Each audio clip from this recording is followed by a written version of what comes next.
Sot, selamat bersua kembali. Bagaimana kabar kalian, Sot? Semoga kita semua selalu dalam lindungan Tuhan. Oh ya, bagi kalian yang baru hadir, selamat datang di keluarga QC.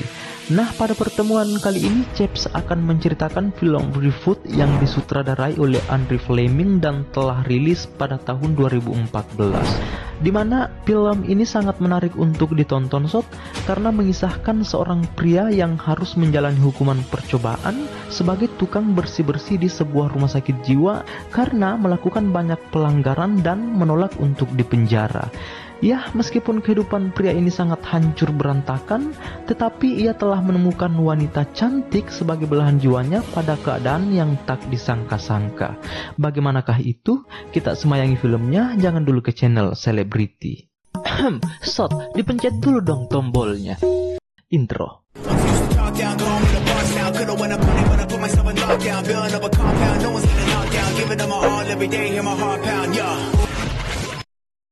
Pertama-tama, Sot, kita akan melihat seorang pria bernama Jay yang baru saja menanam jagungnya pada seorang wanita.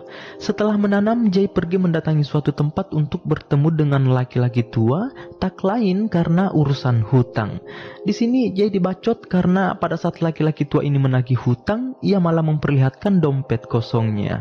Bukan cuman itu, Sot, ternyata si Jay ini juga terlibat dalam aksi kejahatan yang pada akhirnya harus menjalani hukuman sosial sebagai tukang bersih-bersih di salah satu rumah sakit jiwa. Ya, meskipun Jay sementara menjalani hukuman, tetapi masih sempat mengajak pasien untuk meminum alkohol.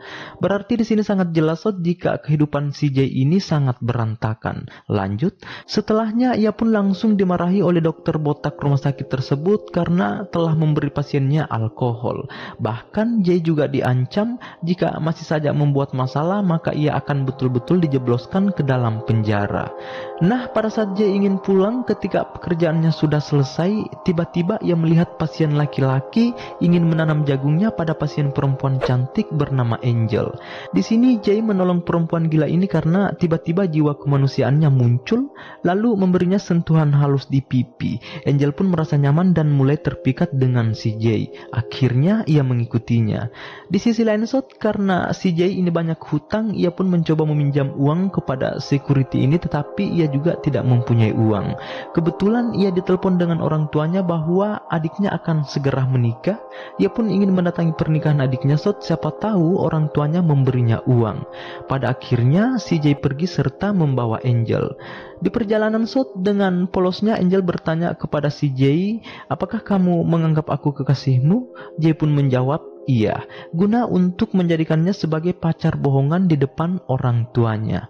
Nah, pada saat mereka sudah sampai, Angel sangat terkejut melihat rumah si Jay yang sangat besar karena ternyata si Jay ini adalah anak orang kaya. Ia pun menggandeng tangan Angel masuk ke dalam lalu memperkenalkan kepada ibunya bahwa ini adalah pacar saya. Setelahnya Jay menemui ayahnya dan karena ia tidak terlalu akrab, mereka pun berbicara ala kadarnya.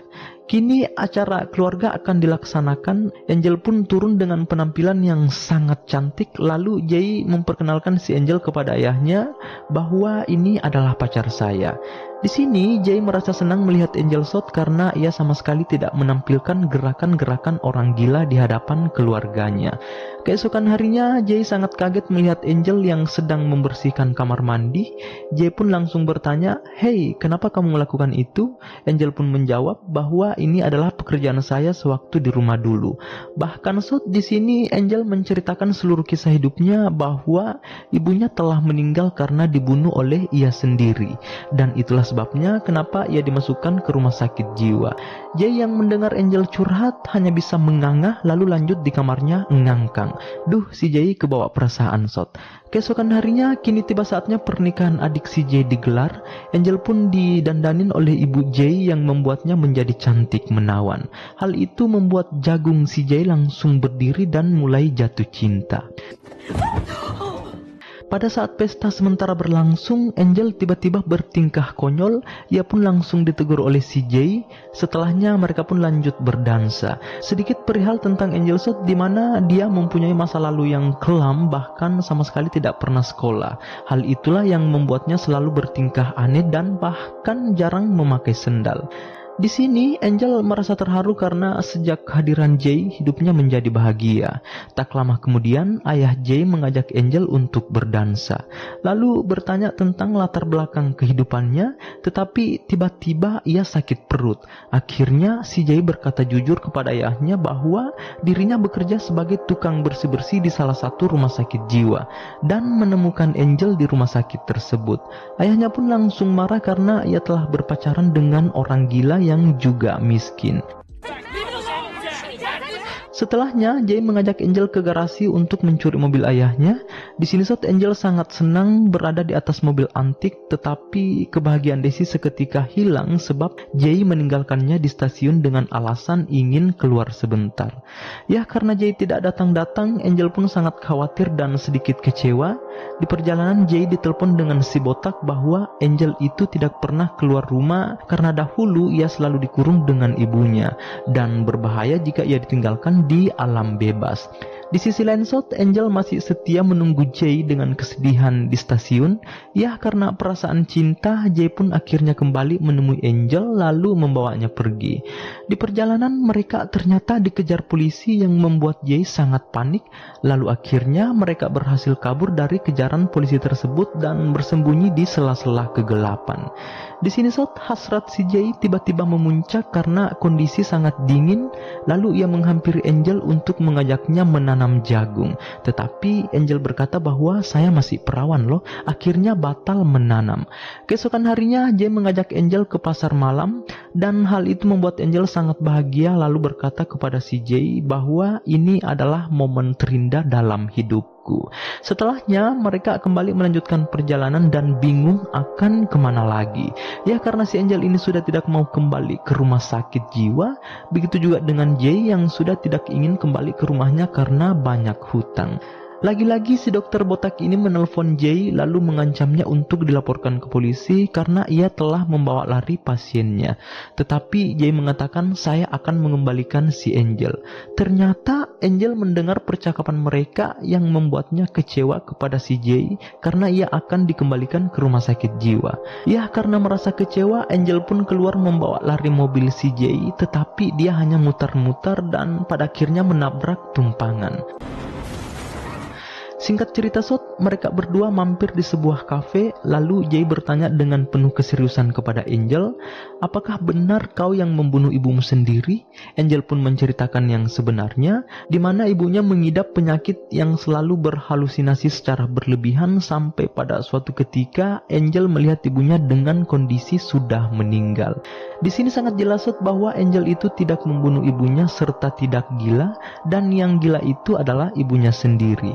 Tak lama kemudian tiba-tiba datang polisi untuk menangkap si Jay atas perintah dokter botak itu, dan Jay pun dijebloskan ke dalam penjara, sementara Angel dikembalikan ke rumah sakit jiwa.